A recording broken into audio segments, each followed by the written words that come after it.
મનમાં એક પ્રશ્ન થતો હોય છે કે શું ઘરમાં સોનું રાખવાની કોઈ નિશ્ચિત મર્યાદા હોય છે? શું આવકવેરા વિભાગ ચોક્કસ મર્યાદાથી વધુ સોનાના દાગીના રાખવા બદલ તમારી સામે કાર્યવાહી કરી શકે છે? તો central board of director axis CBDT એ એક પરિપત્રમાં તેની મર્યાદા નક્કી કરેલ છે. CBDT દ્વારા દર્શાવ્યા મુજબ જાહેર કરેલી આવક, મુક્તિ પ્રાપ્ત આવક જેમ કે ખુશીની આવક, વ્યાજબી ઘરની બતાવેલ બચત અથવા જેમનો હિસાબ આપણી પાસે હોય એટલે કે સમજાવી શકાય એવા સ્ત્રોતોમાંથી કાયદેસરની રીતે વારસામાં મેળવેલ નાણાં સાથે કરવામાં આવેલ સોનાની ખરીદી કરને પાત્ર રહેશે નહીં. જો જથ્થો નક્કી કરેલ મર્યાદાથી નીચે હોય તો આવકવેરા અધિકારીઓ ઘરની તપાસ દરમિયાન સોનાના દાગીના અથવા ઘરેણાં જપ્ત કરી શકતા નથી. સોનાની ઘરમાં રાખવાની મર્યાદા જોઈએ તો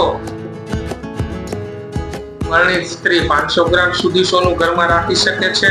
અપરણિત સ્ત્રી 250 ગ્રામ સુધી સોનું ઘરમાં રાખી શકે છે. પરણિત પુરુષ 100 ગ્રામ સુધી સોનું રાખી શકે છે તેમજ અપરણિત પુરુષ 100 ગ્રામ સુધી સોનું રાખી શકે છે.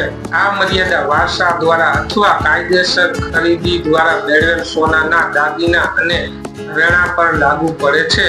તેમજ સોનાના દાગીના ખરીદવા માટે રોકડ મર્યાદા જો તમે ભારતમાં 2 લાખથી વધુ મૂલ્યનું સોનું ખરીદી શકો છો તો કે ધ્યાનમાં રાખવા જેવી 2 બાબતો છે. એ બાબતો કઈ છે?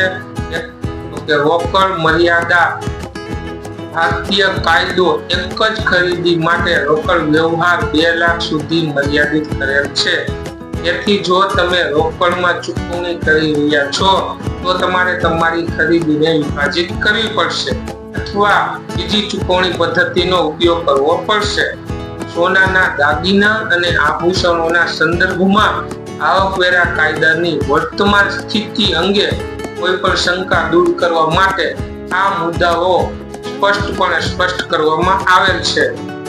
મુદ્દા નંબર 1, કોઈ પણ વ્યક્તિ દ્વારા સોનાના દાગીના અથવા આભૂષણો રાખવા પર કોઈ મર્યાદા નથી જો તે વારસા સહિતના આવકના સ્પષ્ટ સ્ત્રોતોમાંથી મેળવેલા હોય.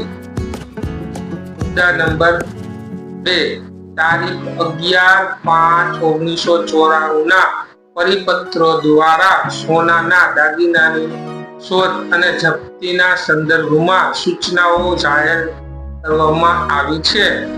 મુદ્દા નંબર 3, પરણિત મહિલા માટે 500 ગ્રામ, અપરણિત મહિલા માટે 250 ગ્રામ અને પુરુષ સભ્ય માટે 100 ગ્રામ સુધીના દાગીના અને આભૂષણો જપ્ત કરવામાં આવશે નહીં ભલે તે પ્રથમ દ્રષ્ટિએ કરદાતાના આવક રેકોર્ડ સાથે મેળ ખાતું ન હોય. મુદ્દા નંબર 4, શોધખોળ કરનાર અધિકારીને કૌટુંબિક રિવાજો અને પરંપરાઓ સહિતના પરિબળોના આધારે સોનાના દાગીનાઓનો વધુ જથ્થો જપ્ત કરવાનો વિવેક છે. તેમજ સોના અને ચાંદી ઉપર GST 2.0 થી કરેલ ફેરફાર જોઈએ તો GST કાઉન્સિલે 4% સ્લેબ ઘટાડીને હવે ખાલી 2% સ્લેબ રાખી દીધેલ છે. પરંતુ સોના અને ચાંદીના આભૂષણો ઉપર કોઈ પણ ફેરફાર કરેલ નથી. હાલમાં સોનાની કિંમત ઉપર 3% GST દર લાગુ પડે છે અને મેકિંગ ચાર્જ ઉપર 5% GST દર લાગુ પડે છે.